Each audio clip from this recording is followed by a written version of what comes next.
आप सभी को नमस्कार। मैं लेकर आया हूँ आज फिर से एक चंद राजवंश का खूबसूरत इतिहास। आज हम पढ़ने वाले हैं लक्ष्मी चंद से आगे की स्टोरी। इससे पहले हम चंद वंश को लक्ष्मी चंद से पहले यानी सोमचंद संस्थापक से लेकर के लक्ष्मी चंद से पहले 45वें राजा तक पढ़ चुके हैं। आज हम लक्ष्मी चंद से आगे पढ़ने वाले हैं। यदि आपको बोर्ड में साफ नहीं दिखता है तो आप एक काम करेंगे कि अपने फ़ोन के 1080 पिक्सल में देखें, क्योंकि उससे आपको क्लियर दिखेगा। बोर्ड में सारा कुछ क्लियर दिखेगा। क्योंकि कई बच्चों की शिकायत ये होती है कि हमें क्लियर नहीं दिखाई दे रहा है, तो फुल पिक्सल में देखें और अपने MB बचाने का मत सोचें। ये पढ़ाई के लिए है, थोड़ा खर्च करना बहुत ज़रूरी है। तो हम चंद वंश को अभी तक जितना भी खूबसूरत इतिहास पढ़े हैं वहाँ से आगे भी बहुत खूबसूरत है। यानी यहाँ से इतने ज़बरदस्त राजा हुए हैं और उनके बारे में यदि आप पढ़ेंगे तो बड़ा ही आनंद आएगा। यानी इनके इतिहास को पढ़ते ही मन बनता है कि काश हम भी उन्हीं के राजवंशों में होते तो शायद हमारे पास भी कुछ न कुछ सत्ता होती। तो हम पढ़ने वाले हैं लक्ष्मी चंद के बारे में, यानी एक ऐसा राजा जिन्होंने अपने पिता के कहने पर, इनके पिता का नाम था रुद्रचंद, रुद्रचंद के कहने पर अपने जीवन पर्यंत मुगलों की गुलामी की। यानी मुगलों के सामने भीगी बिल्ली की तरह रहते थे और इसलिए इन्हें भीगी बिल्ली भी कहा गया है, लखुली बिराली जो कहते थे। और ये एक ऐसा व्यक्ति था जिन्हें बाड़ बगीचे बनाने का बहुत शौक था।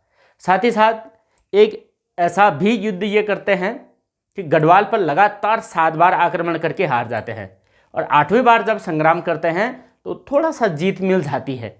उसमें इतना ज़्यादा बड़ा उत्सव मना देते हैं और वो उत्सव, वो त्यौहार आज के दौर में भी कुमाऊं क्षेत्र में मनाया जाता है। वो खुशी का जो जश्न था वो मनाते हैं। तो आइए लक्ष्मी चंद के बारे में पढ़ते हैं, क्या खास विशेषता है। देखो, लक्ष्मी चंद इस चंद राजवंश का 46वां राजा था और इसे लक्ष्मी चंद के साथ साथ लक्ष्मण चंद भी कहा गया है। और इनका जो शासन था 1597 से 1621 तक इन्होंने अल्मोड़ा में शासन किया। अभी देखो हम चंद वंश पढ़ रहे हैं अल्मोड़ा में। इससे पहले हमने जब चंद वंश की शुरुआत की थी तो उस समय वे राजा कहाँ थे? चंपावत में। तो अभी हम पढ़ने वाले हैं अल्मोड़ा के राजवंश और लक्ष्मी चंद के बारे में। और लक्ष्मी चंद को बहुत अधिक बगीचे बनाने का शौक था, बाड़ बगीचे बनाने का शौक। जिस प्रकार से मुगलों में ये शौक था वैसा ही लक्ष्मी चंद को भी हुआ और लक्ष्मी चंद ने कई बगीचे बनाए, जिनमें से लक्ष्मीश्वर बगीचा बहुत इंपॉर्टेंट था और कबीना बाड़ी ये भी इंपॉर्टेंट था। बगीचों के साथ साथ इनकी एक खास बात ये हम याद रखेंगे कि मुगलों के सामने सदैव ही नतमस्तक रहते थे, या बोलें तो भीगी बिल्ली की तरह रहते थे। इसलिए इनको कुमाऊं में भीगी बिल्ली यानी लखुली बिराली कह देते हैं। भीगी बिल्ली, तो भीगी बिल्ली को लखुली बिराली कुमाऊनी बोली में कहते हैं, इसलिए कुमाऊनी बोली में लखुली बिराली कह दिया। तो ये बात भी हम याद रखें, कुमाऊनी में लखुली बिराली किसे कहा जाता है? लक्ष्मी चंद को कहा जाता है। एक इनके बड़े भाई थे जिनका नाम था शक्ति गोसाई। बहुत ही इंपॉर्टेंट आदमी है इस दौर का। ये इंपॉर्टेंट इसलिए है, इन्हें कुमाऊं का धृतराष्ट्र कहा गया है। धृतराष्ट्र इसलिए कहा गया है क्योंकि ये जन्मांध थे, यानी जन्म से ही अंधे थे। हालांकि उम्र में बड़े थे लेकिन जन्मांध होने के कारण इन्हें राजा नहीं बनाया गया। राजा बनाया गया छोटे भाई लक्ष्मी चंद को। यानी रुद्रचंद के 2 बेटे थे, लक्ष्मी चंद और शक्ति गोसाई। और शक्ति गोसाई बड़ा होने के बाद भी राजा नहीं बना। क्यों? क्योंकि वो जन्मांध थे। और उसके पश्चात इनको कई पदभार दिए गए। यानी बुद्धि में काफ़ी प्रवीण थे, बुद्धि काफ़ी तीव्र थी और बुद्धि ज़्यादा तीव्र जब थी तो इन्हों कई काम दिए गए, जैसे प्रशासनिक नीति निर्माण करना इनके हाथ में था। प्रशासन की व्यवस्थाएं देखना इनका काम था, नीतियों का निर्माण करना इनका काम था। साथ ही साथ इन्होंने तिब्बतियों पर कर व्यवस्था भी लागू की थी। जो तिब्बतियों पर कर लगते थे वे भी शक्ति गोसाई के द्वारा किए जाते थे और इनके द्वारा बंदोबस्ती काल प्रारंभ किया गया। बंदोबस्ती काल का मतलब है भूमि का प्रबंध कार्य करना और बंदोबस्त करना। तो बंदोबस्त का काम भी शक्ति गोसाई के द्वारा ही किया गया। इसलिए लक्ष्मी चंद के कार्यकाल को बंदोबस्ती काल भी कहा जाता है। ये हम इंपॉर्टेंट करके याद रखेंगे, बहुत खास है बंदोबस्ती काल। अब बंदोबस्ती काल किसके समय में? लक्ष्मी चंद के समय में। ये हम याद रखेंगे। किसने शुरू किया? शक्ति गोसाई का योगदान था। और इन्हें कुमाऊं में धृतराष्ट्र कहते हैं, इसलिए कहते हैं क्योंकि ये जन्मांध थे, जन्म से अंधे थे। उसके पश्चात इस लक्ष्मी चंद की एक स्टोरी खास है गढ़वाल आक्रमण की।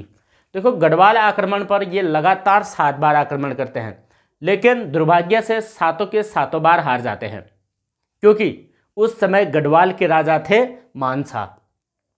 और मानसा एक ऐसे राजा थे जिन्होंने कि तिब्बत को भी विजय किया था, और इतने ज़बरदस्त राजा जो कि सोने के बर्तनों में भोजन करते थे। उनकी जो शक्ति थी वो बहुत अधिक थी, इसलिए मानसा को हरा नहीं पाया। लगातार 7 बार पराजित हो गए, लेकिन फिर भी अपनी जिद थी कि माना नहीं। जब 8वीं बार में इन्होंने आक्रमण किया, तब मानसा के सेनापति खतड़ सिंह और लक्ष्मीचंद के सेनापति गैंडा सिंह और खतड़ सिंह, इन दोनों में संग्राम होता है। दुर्भाग्य से हुआ ये कि खतड़ सिंह इसमें पराजित हो गए, यानी जो मानसा के सेनापति थे खतड़ सिंह, वे मारे गए इस युद्ध में, 8वें बार के युद्ध में। और 8वें बार का किसका युद्ध? लक्ष्मीचंद का कराया गया युद्ध था। और इस तरीके से लक्ष्मीचंद की एक आंशिक रूप से विजय हुई। और जैसे ही विजय हुई तो उन्होंने पहाड़ी की चोटियों पर आग डाला, और आग डाल करके कुमाऊं के लोगों को ये संदेश दिया कि हम विजयी हो चुके हैं। और इस विजय की खुशी में जो आग डालने का जो उन्होंने कार्य किया, उसको एक उत्सव के रूप में मनाया गया, और उस उत्सव को नाम दिया खतड़ुआ त्योहार या खतड़ुआ उत्सव।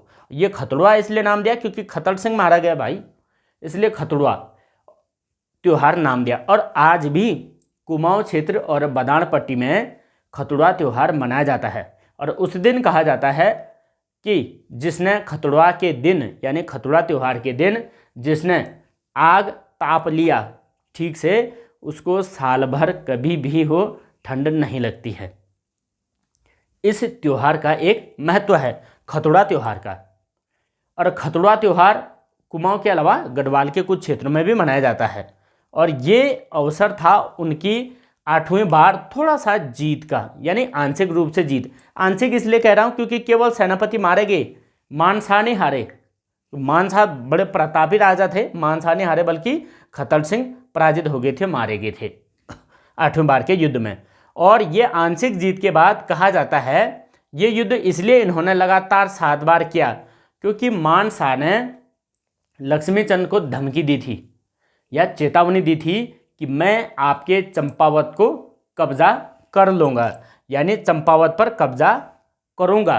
ये मानवोदय काव्य के अनुसार कहा गया है, क्योंकि मानवोदय काव्य गढ़वाल का पहला पंवार वंश का एक साहित्य है जिसे कि कवि भरत के द्वारा लिखा गया था। तो उन्होंने इस किताब में जिक्र किया कि इनके बीच में ये 8 बार युद्ध होने के पीछे का कारण ये था कि लक्ष्मीचंद को कहीं भय था मानसा कहीं चंपावत को न हड़प ले, क्योंकि चंपावत इनकी पुरानी राजधानी थी, तो उसको भी नहीं देना चाहता था, यानी कुमाऊं क्षेत्र में आक्रमण न करे, इसलिए उन्होंने अपने भय की वजह से 8 बार लगातार आक्रमण किया और 1 बार आंशिक रूप से विजय होगी। तो ये इनका एक रहस्य था, ये गढ़वाल पर आक्रमण करने का, लक्ष्मीचंद का। तो इतनी बात हम जान गए हैं, इतनी ज़्यादा कोई बड़ी बात नहीं है। बड़े भाई शक्ति गोसाई के बारे में आप जान लें, धृतराष्ट्र कहते थे, और गढ़वाल पर आक्रमण इनका इतनी बार ये हुआ था 8 बार। अब इनके कर्मचारियों पर कुछ बात कर लें। कर्मचारी 3 टाइप के होते थे मुख्यतः। एक होता था सरदार, जो कि परगना का शासक होता था, क्योंकि कुमाऊं क्षेत्र को भी अलग अलग परगनों में बांटा जाता था। उसके बाद एक होता था फौजदार, फौजदार एक सेनाधिकारी होता था। और एक जो छोटे कर्मचारी होते थे, मतलब इनके जो प्रशासन के कार्य होते थे उनमें छोटे पद के कर्मचारी होते थे, उन्हें नेगी कहा जाता था। और इन सभी लोगों को अनाज के रूप में दस्तूर दिया जाता था। तो आप एक शब्द ये याद भी रखेंगे, दस्तूर। दस्तूर क्या होता था? अपने कर्मचारियों को दिया जाने वाला एक प्रकार से तनख्वाह, आप समझ सकते हैं, तो उसे दस्तूर कहते थे। अपने कर्मचारियों को देते थे कौन? लक्ष्मीचंद। देखो, लक्ष्मीचंद से इंपॉर्टेंट कुछ बातें और है, जैसे इन्होंने कर लगाए थे, टैक्स कर। एक लगाया था जूलिया कर, जूलिया, और एक लगाया था सिरती कर। ये दोनों करों का जिक्र आता है, और ये लगाने के पीछे शक्ति गोसाई का योगदान था, क्योंकि लक्ष्मीचंद के शासन में शक्ति गोसाई ही इनके प्रशासनिक नीति निर्माण करते थे, इसलिए इन्होंने ये लगाया था जूलिया कर और सिरती कर। और जूलिया कर उस समय पुलों और सांगों पर लगता था। पुलों को ही पहाड़ी लैंग्वेज में सांगा कहते हैं, तो सांगों पर लगता था ये। इसे हम याद रखेंगे जूलिया कर। सांगों पर क्यों लगता था? क्योंकि सांगा एक महत्वपूर्ण मार्ग होता था जहाँ से लोगों का आवागमन होना ही होना है, तो सांगे पर टैक्स लेते थे ये लोग, जूलिया कर। और सिरती कर होता था, ये सौका भोटिया व्यापारियों पर लिया जाता था, यानी जो सौका तिब्बत से यहाँ उत्तराखंड में आकर के व्यापार करते थे उन पर लिया जाता था सिरती कर। ये भी हम याद रखेंगे, महत्वपूर्ण। इसके समय में लगा था लक्ष्मीचंद के समय में। हालांकि आगे आने वाले राजाओं में भी ये लगता है, पर इतना हम पहले याद रख लें कि सिरती कर भी लगाया था किसने? शक्ति गोसाई ने लक्ष्मीचंद के समय। उसके बाद एक इम्पॉर्टेंट नोट हम याद रखेंगे यहाँ से कि लक्ष्मीचंद ने इतने अधिक कर लगाए थे कुमाऊं में कि लोग इनके करों से भयभीत हो गए। और करों से इतना ज़्यादा भयभीत हो गए, या करों से इतना ज़्यादा भय हो गया कि लोगों को मजबूरन अपने अनाज और अपनी सब्जियां मकान की छतों पर उगाना पड़ गया था, क्योंकि कर तो देना ही था। तो कर देने के लिए मुश्किलें ये थी कि लोगों के पास खेती इतनी नहीं थी कि वहाँ पर राजा को टैक्स दे पाए। तो राजा को टैक्स न दे पाया, इसलिए उन्होंने कर के भय से अपने घर की छतों पर ही सब्जियां उगाना शुरू कर दिया था। ये बात भी याद रखें, ये महत्वपूर्ण है लक्ष्मीचंद के समय में। इसके पीछे भी सब धृतराष्ट्र का ही काम था, तो धृतराष्ट्र ने ये काम करवाया था। एक चीज़ और याद रखें कि तमोटा को यहाँ पर 8 नाली जमीन दान दी गई थी। तमोटा का मतलब होता है तमोटा यानी टमटा। टमटा उन्हें कहते हैं जो कि ताम्र धातु के कारीगर होते हैं। तो ताम्र धातु के कारीगरों को भी इन्होंने 8 नाली जमीन दान दी थी। कहाँ? अल्मोड़ा में। और एक सेना को ये लोग एक प्रकार का भूमि दान देते थे, जिसे रौत भूमि कहते थे। ये शब्द भी याद रखेंगे आप कि रौत भूमि सैनिकों को दिया जाने वाला एक दान था, जिसे रौत भूमि कह देते थे। बस इतनी सी बातें याद रखनी है। एक और लास्ट बात, इंपॉर्टेंट नोट है, वेरी वेरी इंपॉर्टेंट। भोपाल डाक सेवा प्रारंभ करने वाला कौन था? डाक सेवा प्रारंभ करने वाला, और उस डाक सेवा का नाम था भोपाल। भोपाल डाक सेवा प्रारंभ करने वाले थे भाई साहब कौन? लक्ष्मीचंद, यानी लक्ष्मण चंद। इतनी जानकारी याद रखनी है, कोई बड़ी बात नहीं है। हम इतनी छोटी छोटी बातें इनकी याद रखें। लखुली बिराली कहते थे, बाड़ बगीचों का शौकीन था, और बड़ा भाई शक्ति गोसाई था, जिनके हाथ पर पूरी बागडोर थी सत्ता संभालने की, लेकिन वे राजा नहीं थे, छोटा भाई राजा था। और गढ़वाल पर इतनी बार आक्रमण किया, इसके पीछे का रहस्य ये था कि यहाँ मानसा ने उन्हें धमकाया था, इस वजह से इन्होंने इतने आक्रमण किए। इनके कर्मचारी, ये कर्मचारी तो लगभग चंदों में कई होते थे, इतने भी इंपॉर्टेंट नहीं, लेकिन कर याद रखें, जूलिया कर और सिरती कर इन्होंने लगाया था। लोग इनके टैक्स की वजह से घर की छतों में सब्जियां उगाते थे, और इन्होंने दान भी दिए थे 2 प्रकार के। तमोटा को भी दिया था, अपने सेना को भी देते थे। भोपाल डाक सेवा व्यवस्था शुरू करी थी किसने? लक्ष्मीचंद ने। इतनी बातें याद होगी, बस इतनी सी जानकारी याद रखने लक्ष्मीचंद के बारे में, ज़्यादा कोई डिटेल याद नहीं रखने की। इतना अगर आप याद रखते हैं तो इतने से बहुत अच्छे एग्जाम आपके क्लियर होने वाले हैं।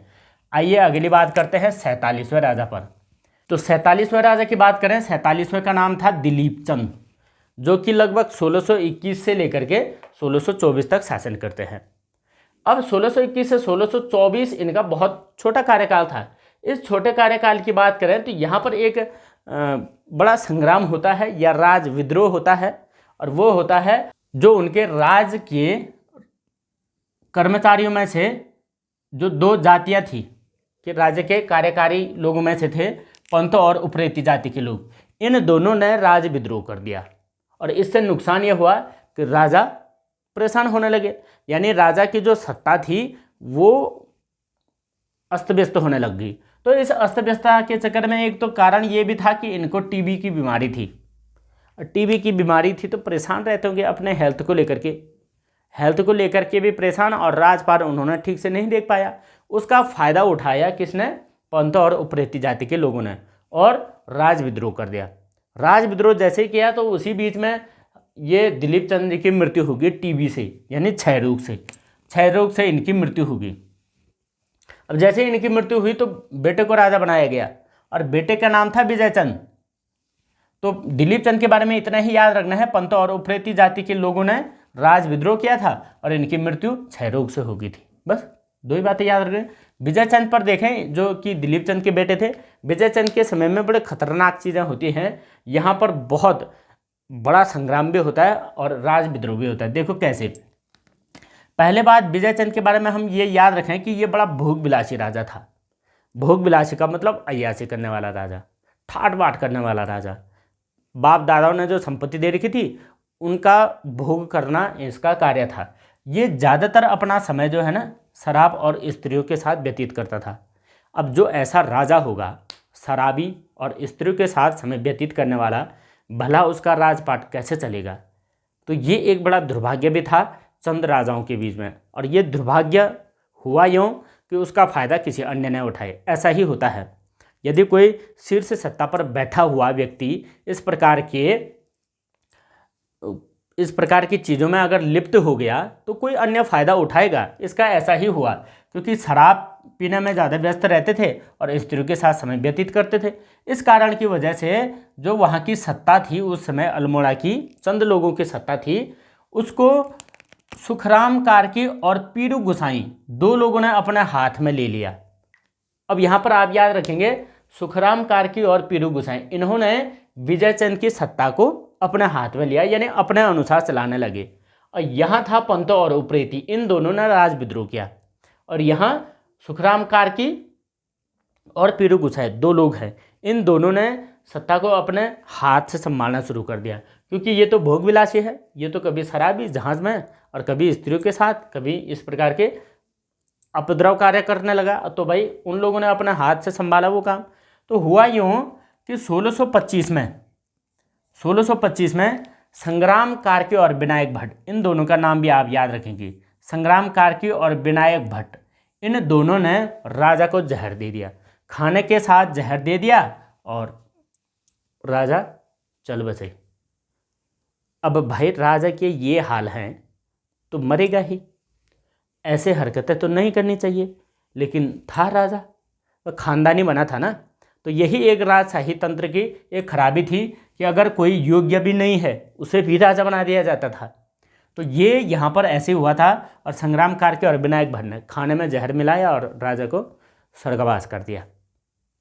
अब इस वजह से हुआ क्या, इसमें सबसे बड़ा योगदान था रसोइयों का, क्योंकि रसोइया जो भोजन पकाते थे उसी में तो जहर मिलाया गया।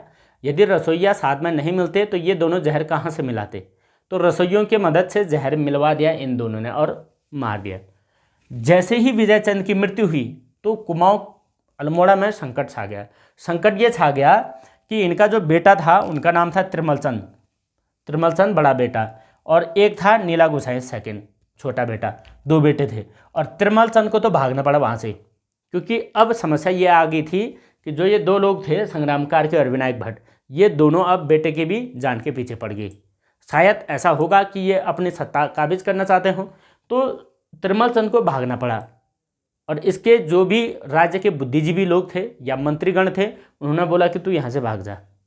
और भागेगा कहाँ, एक ऐसे राजा की शरण में जाना जरूरी है जो कि इन्हें संरक्षण दे सके।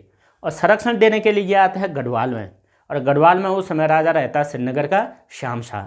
तो श्याम शाह ने अपने दरबार में इसे शरण दी थी त्रिमल चंद को। और त्रिमल चंद कौन था, विजय चंद का बड़ा बेटा। तो कुछ समय त्रिमल चंद यहाँ से गढ़वाल में भाग गया। और जो ये नीला गुसाई था, नीला गुसाई का एक बेटा था जिसका नाम था बाजा मतलब बाज बहादुर। और ये बाज बहादुर भाग करके नेपाल चला गया अपना मामा कोट। मतलब आने वाले भविष्य में जिन्होंने राजा बनना था उन दोनों को अल्मोड़ा से भगा दिया गया ताकि उनकी जान को खतरा ना हो। दोनों के दोनों भाग गए। और जैसे ही राजा की मृत्यु हुई ये दोनों भागे तो वहाँ पर एक संग्राम और हुआ दोनों के बीच में, दो जातियों के बीच में, और मेहरा और फरत्यालों के बीच में। तो मेहरा जो थे ये राजभक्त थे और फरत्याल राजद्रोही थे। तो मेहरा और फरत्यालों के बीच में जैसे ही संघर्ष हुआ तो इस संघर्ष में मेहरा जीत गई। यानी आप ये समझो कि भाग्य हो गया कि मेहरा जीत गई। यदि मेहरा नहीं जीतते तो शायद त्रिमल चंद वापस नहीं लौट पाते या बाज बहादुर वापस नहीं लौट पाते। तो ये सौभाग्य था कि यहाँ पर मेहरा जीत गए जो कि राजभक्त हुए थे चंदों के। तो इन राजभक्तों ने जीत लिया किसमें, फरत्याल संघर्ष में। और फरत्याल के साथ संघर्ष करके मेहरा जीत गए और उन्होंने पुनः से गढ़वाल से त्रिमल चंद को बुलाया और त्रिमल चंद को फिर से राजा बना दिया। तो तिरुमल कहते हैं कि कई समय तक केवल युवराज बन करके रह गए थे, क्योंकि कहानी ये हुई कि पिता ने इन्हें युवराज बना दिया था, लेकिन युवराज ही रहे। पिता जब तक सत्ता में थे तब तक तो राजा बन नहीं सकते। पिता की मृत्यु हुई तो भागना पड़ा अपनी जान बचाने के लिए। तो युवराज के पद पर ही वो जब भागे तो उस समय भी युवराज ही थे जो श्रीनगर भागे। तो श्रीनगर वालों ने कई लोगों को संरक्षण दे रखा है, चाहे दिल्ली के विद्रोहियों के बेटे को या यहाँ कुमाऊँ के कई लोगों को संरक्षण दे रखा है गढ़वाल के राजाओं ने। तो यहाँ पर हम याद रखें, मेहरा ने जीत करके मेहरा जाति के लोगों ने विजय चंद के बेटे तिरुमल चंद को फिर से राजा बना दिया, जो कि बड़ा बेटा था। अब बात करें तो 49वां राजा जिसका नाम तिरुमल चंद हो जाता है, और तिरुमल चंद 1625 से लेकर के 29 तक शासन करता है। 49वां राजा तो 29 तक शासन करता है। तो ये सबसे पहले ये एक उपाधि धारण कर लेता है, और उपाधि थी महाराज कुमार की उपाधि। देखो, इस बड़े संग्राम के बीच में बहुत खूबसूरत इन्होंने उपाधि ले ली और महाराज कुमार की उपाधि ले ली थी। अब एक समस्या आन पड़ी कि भाई देखो, उपाधि तो ले ली, जो भी होगा, यहाँ दिलीप चंद से लेकर के विजय चंद तक यहाँ कहीं ना कहीं राजद्रोह चल रहा है दो राजाओं से। तो बड़ी विकटता थी, कुमाऊं के लोगों का चंद के राजाओं पर से विश्वास भी उठने लगा था, और राजाओं से भी विश्वास, और राजा के मंत्रिमंडल गण में जितने भी लोग थे उनसे विश्वास अब हो ही जाता है, ऐसा विश्वास उठने लगा। तो इन्होंने एक काम किया, तिरुमल चंद ने अपनी एक बुद्धिजीवी लोगों की सभा बुलाई, अपने मंत्रीगणों की, बोला कि एक ऐसा आदमी की खोज करो जो कि बड़ा राजभक्त होगा और जिसके वंशावली में भी चंदों के प्रति राजभक्ति होगी। ऐसे व्यक्ति की खोज करो ताकि वो हमारे राज्य का एक प्रमुख राजभक्त बने और वो सभी चीज़ें राज्य की खातिर करे या राज्य के पक्ष में करे। तो ऐसा आदमी ढूंढा गया, तो मिला कि जो नीलू कठैत था ना, नीलू कठैत था ज्ञानचंद, गरुड़ ज्ञानचंद का सेनापति। तो नीलू कठैत का एक वंशज मिला जिनका नाम था कर्ण कठैत, और कर्ण कठैत को तिरुमल चंद ने राजभक्त का पद दे दिया और राजभक्त चुना। फिर समस्या ये थी कि इन्होंने देखा कि भाई जो इनके पिता की मृत्यु हुई थी वो हुई थी भोजन में जहर दे करके, यानी कुल मिलाकर के रसोइयों ने इन्हें मारा था। और रसोइयों ने जैसे मारा तो उन्होंने यहाँ पर एक काम किया, कठैतों को ही रसोइया का कार्य भी संभालने को दिया। तो कठैतों ने राजभक्त का पद भी संभाला और कठैतों ने ही यहाँ पर रसोइया का काम भी संभाला। इस तरीके से नीलू कठैत के वंशजों ने इतने देर में, और नीलू कठैत जबकि ज्ञानचंद का सेनापति था, तो वहाँ से आकर के अभी के समय में कर्ण कठैत को राजभक्त चुन दिया। ये इंपॉर्टेंट याद रखें आप, नीलू कठैत का वंशज किस राजा ने अपना राजभक्त चुना? तो तिरुमल चंद ने। ये तो कर दिया, राजभक्त चुन लिया और रसोइया भी बना दी, क्योंकि उनके पिता की मृत्यु रसोइयों की ही गलती की वजह से हुआ था, रसोइयों की ही मिलीजुली नीति के कारण हुआ था। तो रसोइयों को भी उन्होंने चेंज कर दिया और नए रसोइये रख लिए कठैतों को, जो कि राजभक्त होते थे। अब इनका एक सेनापति था जिनका नाम था गडूड़ा। याद रखें, तिरुमल चंद का इंपॉर्टेंट सेनापति गडूड़ा। और गडूड़ा के थ्रू इन्होंने क्या कर दिया, जो सुखराम कार्की था ना, जिन सुखराम कार्की का जो है सत्ता इसके पिता के समय में अपने हाथ में ले रखी थी, और जो पीरू गोसाई था इन्होंने भी इसके पिता के समय में सत्ता अपने हाथ में ले रखी। इन दोनों को मारने का प्रयास करता है कौन? तिरुमल चंद, क्योंकि इनको अब जीवित रख के कोई फायदा नहीं, क्योंकि ये लोग ऐसे कर रहे हैं, सत्ता अपने हाथ में ले रहे हैं। तो ऐसे राजद्रोही विद्रोहियों को रखना भी राज्य में उचित नहीं है, चाहे वो कोई भी हो, अपने ही कुल या परिवार का क्यों ना हो। विद्रोहियों और राजद्रोहियों को राजा कभी छोड़ते नहीं थे। तो यही हुआ कि इनकी गडूड़ा के सहयोग से उन्होंने सुखराम कार्की को मार दिया, सुखराम कार्की को मार दिया गया।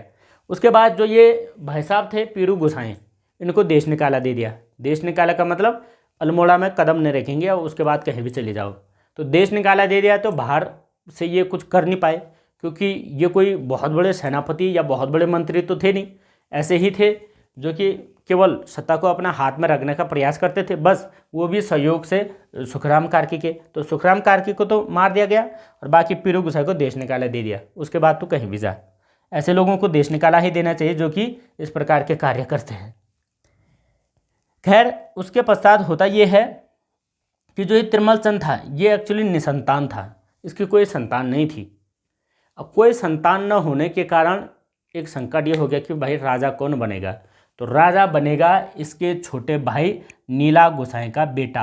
और नीला गोसाई का बेटा जो अभी भाग करके कहाँ गया था, नेपाल चला गया था, मामा कोट, उसको वहाँ से बुलाया जाता है और उसके बाद राजा बनाते हैं। लेकिन यह निसंतान जब था, नीला गोसाई के बेटे बाज बहादुर को राजकुमार, योग्य राजकुमार घोषित कर दिया तिरमल चंद ने। इसलिए क्या, क्योंकि इसके तो खुद की संतान नहीं थी और या इसके वंशज में अदर कोई वैसा था भी नहीं, और ये तो नेपाल चला गया था, नेपाल से बुला करके इसको राजकुमार घोषित कर दिया, उपयुक्त राजकुमार घोषित कर दिया, राजकुमार बन गया।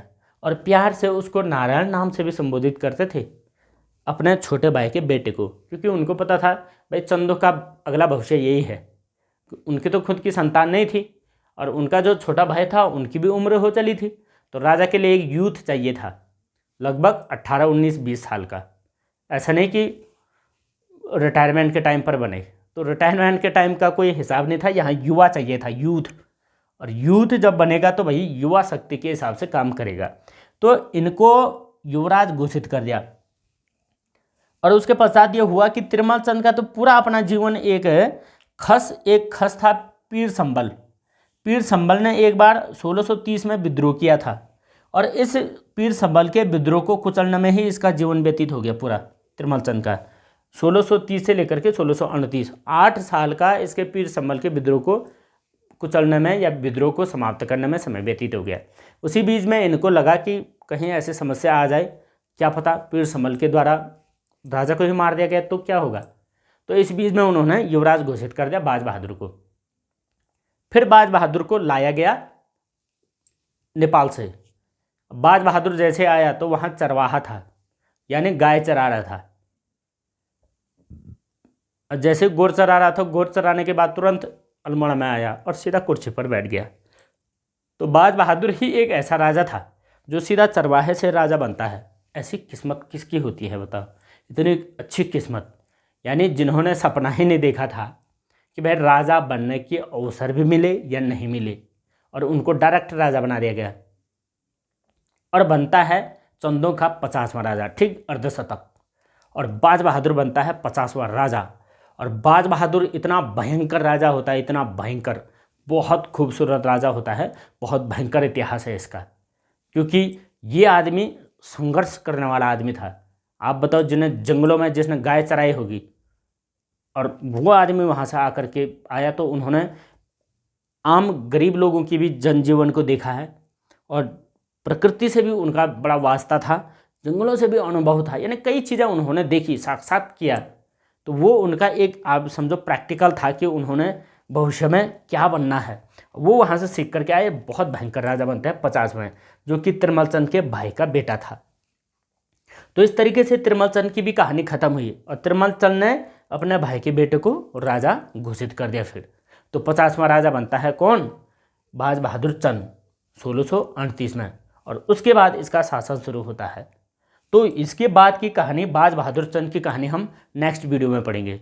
तब तक आप इस वीडियो सीरीज को याद करो और इससे पिछले जितने भी मैंने पढ़ाया है उसे भी देखते रहें, क्योंकि ये हम जो है ना, हम प्रैक्टिस कर रहे हैं, हम याद कर रहे हैं इस चीज़ को, कोई रट नहीं रहे हैं। रटने का कोई मतलब नहीं है, इनमें की पॉइंट आप याद करें। एक एक की पॉइंट यही परीक्षाओं में पूछे जाते हैं। अब ऐसा तो है नहीं कि पूरा का पूरा बाज बहादुर पूछा जाएगा, पूरा विजय चंद पूछा जाएगा, या तिरमल चंद या लक्ष्मी चंद। फैक्ट बेस पूछा जाएगा कहीं से भी। यदि आप ग्रेजुएट लेवल के भी एग्जाम दे रहे हो, वहाँ भी फैक्ट बेस ही पूछा जाना है इनमें से। हाँ, थोड़ा बहुत हो सकता है एक आध घुमा फिरा करके पूछ ले, पर जो भी पूछा जाएगा इन्हीं में से पूछा जाएगा। लक्ष्मी चंद की इतनी कहानी है और दिलीप चंद यही है, विजय चंद यही है, तिरमल चंद यही है। देखो, लक्ष्मी चंद के कर व्यवस्थाएं बड़ी खास थी और ये भू व्यवस्था वगैरह, बंदोबस्ती काल, ये इसलिए था क्योंकि इसका भाई था जिनका नाम शक्ति गोसाई था, धृतराष्ट्र, जो जन्मांध थे, उनकी वजह से ये इस तरीके से चला। लकुली बराली ये भाई साहब को कहते थे।